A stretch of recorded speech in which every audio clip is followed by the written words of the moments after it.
कतिको झ्याप हुनुभएको छ? छैन छैन ए हो झ्याप भयो भने त फेरि लड्यो भने कति बजेर अनि आज चाँडै निक्लिनु भयो त अनि? मलाई झ्याउ लागेको थियो 3 बजी होइन मेरो त बुढै हुनुहुन्छ ए बुढा बुढा चाहिँ कहाँ? अस्ट्रेलिया हुनुहुन्छ ए भोलि अलिक कुरा नमिलेर हामी छिटो लाग्यो हो कि ए अनि किन अनि अस्ट्रेलिया अनि हस्बेन्ड अस्ट्रेलिया भएपछि त अस्ट्रेलिया जानु नि अनि? कुरै नमिलेर आजभोलि कति भइसक्यो हामी बोल्न छोडेको ए के ब्रेकअप भइसक्यो कि डिभोर्स भइसक्यो के? केही पनि भएको छैन बोल्दैन मात्र ए 2-3 महिना भयो ए राम्रोसँग कुरा हुँदैन क्या ए थाहा पनि छैन म यता जानु लाग्यो भनेर मैले भनेकै छैन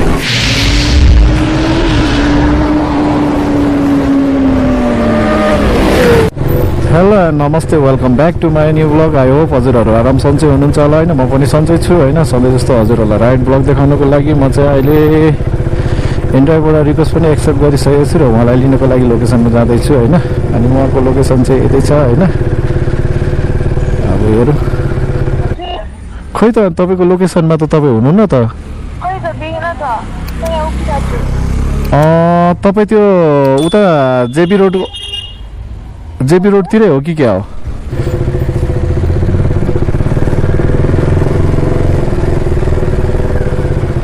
तपाईँ हो सामा खुसी? हजुर हजुर हजुर बस्नु ल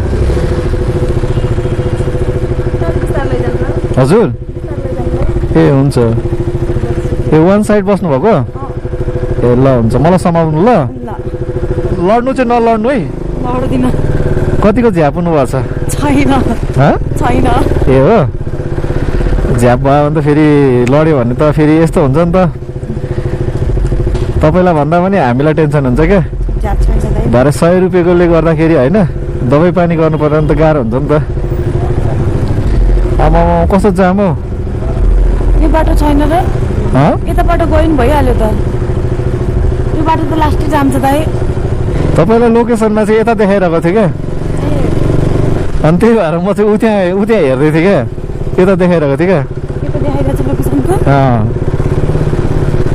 अप्ठ्यारो भयो ए अप्ठ्यारो भयो भने भन्नु होला अनि आज क्लब पार्टी आउनु भएको थियो अनि दारु नै नखाइकन पार्टी कसरी मनाउनु भयो? त्यही भएर त अल्छी लागेर अघि नै गर्छौँ भनेको कति नै रमाइलो गर्दैछ म निस्केँ भन्दैछु सामा खुसी कहाँनिर हो हामी? सामा खुसीदेखि टोखाको गेट छ नि कहाँ भन्नुभयो?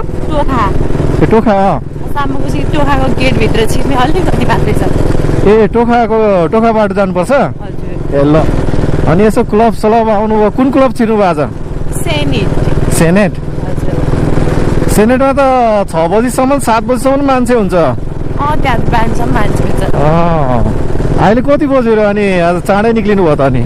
मलाई झ्याउ लागेको थियो 3 बजिसक्यो अनि झ्याउ लागेकै हो? ड्रिङ्क गर्नुहुन्न? कहिले पनि?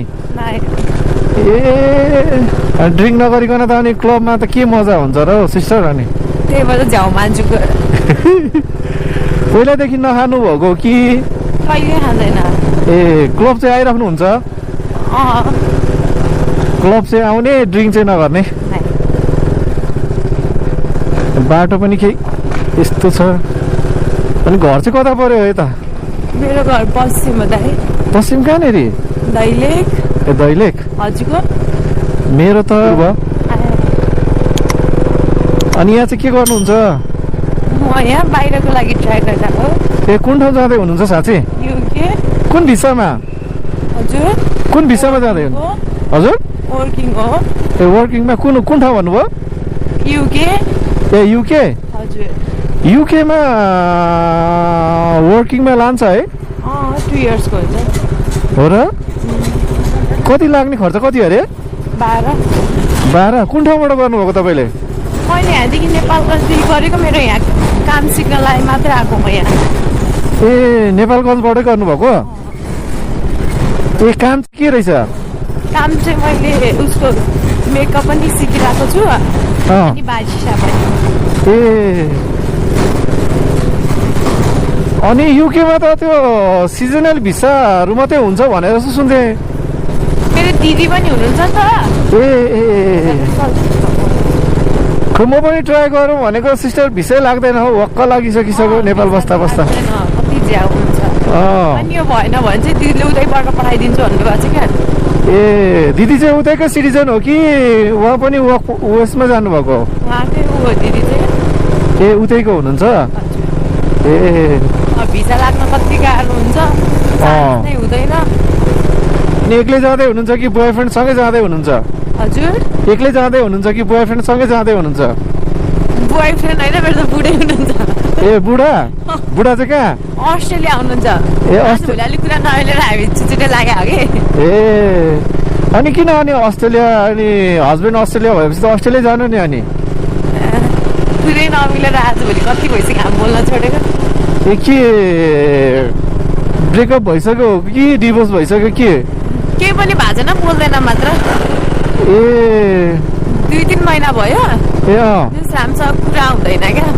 ए थाहा पनि छैन म यता जानु लाग्यो भनेर मैले भनेकै छैन ए होइन मैले भन्नु खोजेको चाहिँ अस्ट्रेलियाको त्यस्तो अब